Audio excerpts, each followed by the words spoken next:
Hello, everyone. I'm Dr. Jesse Jackson III, best-selling author and facilitator of the Don't Kick 'em Out book and training series, here to deliver behavior strategies that I know that works. Now, I have behavior strategies for the pre-K and elementary school, and these are the behavior strategies that I think, that I know kind of fit better with the upper school, because that means to me that's the sixth grade and up.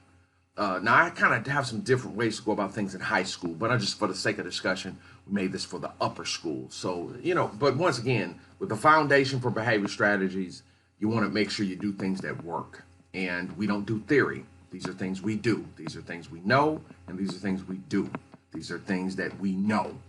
So, and I think a key piece is here with behavior, and this is what I want teachers to really understand, because we have so many flawed ideas, and we're talking about the system, about how we treat people. We believe like we can model for people how to teach or how to manage a classroom. The reason why I know that's kind of very inconsistent, because the individual must find themselves. So the strategy, and this is why, I used to be the type of guy, but like, man, I don't even do the strategy thing, but I had to simplify it for people, because they would say, well, give me some strategies.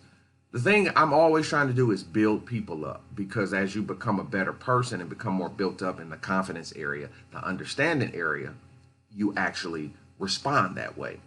You can't try to act like someone else acts. You can't try to say, I'm going to do it the way Jackson did it. That I know that doesn't work. What you do is you take things from people, but you got to keep building yourself up. That's the emphasis here. As I get better, it gets better. And what is the better I get? Emotionally better. As I get more aware of my feelings, aware of my differences, how I'm communicating, how I talk to people. That's how I get a better result. And that's how it kind of works. So just trying to do what somebody else did. This is why best practices don't travel. They never will, because they're based on best people. A best practice is based on best people. So to think you're going to get that outcome that they got in Brooklyn or in Philadelphia or in Houston, that's delusional. It's just it's diluted. But people need to have that so they can be like, well, at least we have some kind of blueprint to go by, which is fine. I can give you the blueprint, but unless you work on the people, the blueprint won't help you. So any practice that's going to work for you, it denotes that you're going to actually do the people part of the process too. So even when I give you this list, be aware there's a personal development side to the things I'm asking you to do. Let's take a look. We got number one, give hourly reminders concerning expectation. Now, think this through. What would be the personal side of that? That means I become persistent. That means I'm comfortable with the fact that I'm going to say the same thing over and over and over again, and I'm not going to stop. Even when they say we got it, we know already. I'm not going to stop. It's called persistence. And that means I am not moved by others' response to me. It's personal. Then this second piece is, don't horseplay or joke with these kids. Guys, I've never seen this amount of teachers joking and screwing around with kids. It'll always come back, get you and beat you in the tail. You can't play with this kid. You'll lose that every time. So that means, one, what's the personal side of that? Be serious. Don't play. Be serious. Then the thing is, number three is, take a hard line stand on your rules. Find the non-negotiables. I like to always tell teachers, don't break your own rules. If you know you have rules, why would you negotiate with your own rules? They're your rules, but you don't keep them. So why you got them? It's just foolish. But that's character. That's you. What is it about you that allows you to be so flexible that you don't keep your own rules? Now let's stay with you in this process, not theory. They're your rules. It's not even the school rules. Yours. Come on now. Help yourself. That doesn't make sense. Come on now. Number 4, don't make rules that you don't believe in or don't like to enforce. So don't make something that's hard for you to do. We like rules that at least that you know you believe in and that you're going to enforce every time. It's some people that will never ever tolerate profanity. And I mean, they are a stickler about it. And the kids know. And if a kid slips up, they're apologizing because they know that offends her or him. We don't do it. So it becomes very, imperative that you got to have rules that you believe in. No, we're talking about your classroom rules. The building rules are what they are, but you have to understand in your infrastructure, don't make a rule you don't believe in or don't like to enforce because you're going to be a jellyback about it. That's personal. That's personal. That's personal development, understanding rules. We like to say number 5 is you got to explain the why of the rules. Tell people exactly this is what the purpose of this rule is. So like cell phones, I don't allow cell phones in my class, any of my classes, because it's rude. And I make that very clear. It's not a distraction. It's rude. You're being rude when you're doing this when I'm talking. It's rude. And I mean, I've never met a person who wants to be rude.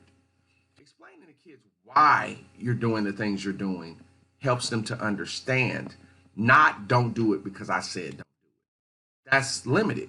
Don't watch your mouth or don't curse because I said don't curse. Why are you talking like that? Cause man, nope. You got to figure out a better way to express yourself.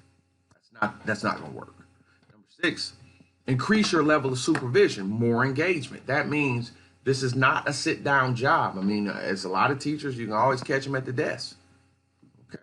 Well, don't be surprised. These kids, you got to walk up on these kids, get in their business. You got to be known as a teacher that's on constant moving around that classroom. You got to be known as a principal that's always in motion. Always in motion. People know I'm always coming through here. I'm always watching. Everybody's being supervised.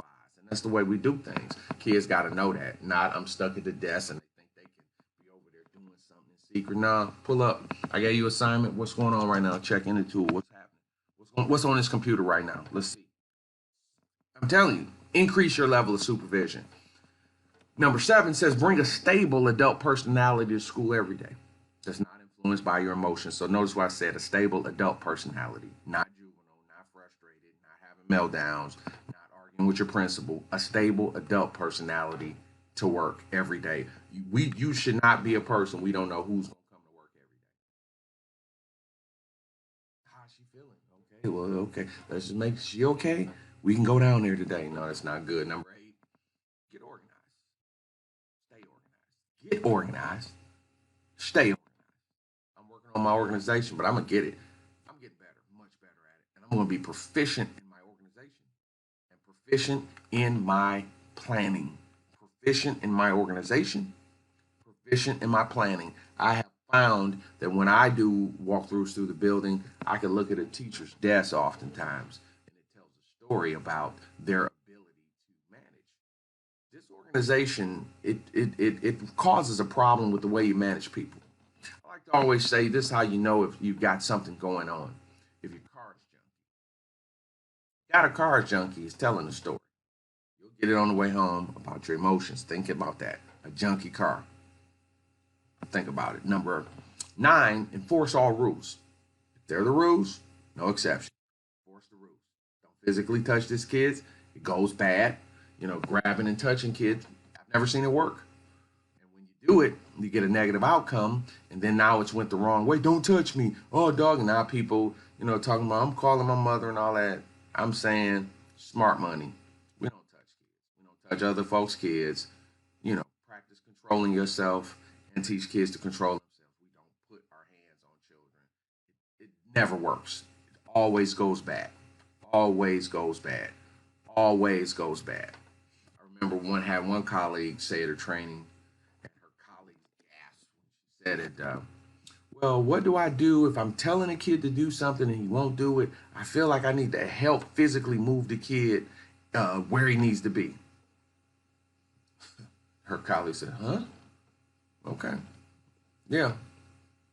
Yeah. And that's why you always got parents want to come up here and fight you and beat you up over something their kid told them. I don't practice touching kids. You'll control yourself. That's not the direction I go at any time. It'll never work out for me.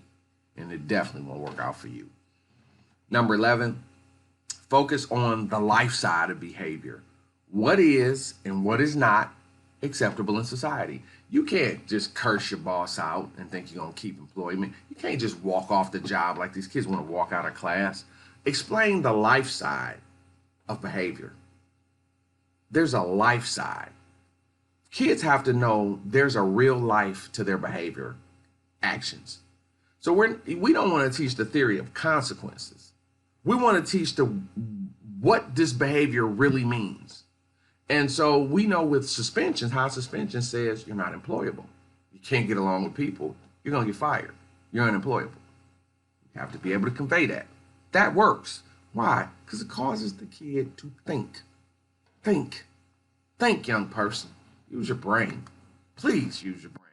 Number 12, keep the parent in the loop at all times. No excuses from the parent. I want to send email, calls, or text messages. You got to keep a good cell phone number on file at the school at all times if you want your kid to go to school here. New standards and new practice. I'm going to let this parent know what's going on all the time. Period. Period. Is it hard? Yes. What's harder? Filling out referrals, being in parent conferences, people cussing you out, accusing you of being incompetent. What's harder? Always sending that text, always sending that email, or being accused of being incompetent? Thank you. And last but not least, number 13, don't wish for less problems. Wish for more skill. We're not going to have less problems. This is going to get worse every year. Why? Families are getting worse. Families are going into a darker place. So the teacher has to wish and put themselves in position. You can't say, oh, I wish it's better. No, you get better. More skill will help you master the problem. That, my friend, these are the behavior strategies I know work. I do them. You should do them too. You get a much better outcome, result, and you'll stop reacting and proacting. Proacting beats reaction every single time. Dr. Jackson, please share these with your peers. You know you need help in these areas. That's what I'm here to do. Guys, always stay true to the fundamentals. The fundamentals will never get you beat. Jackson out. I'll see you in class.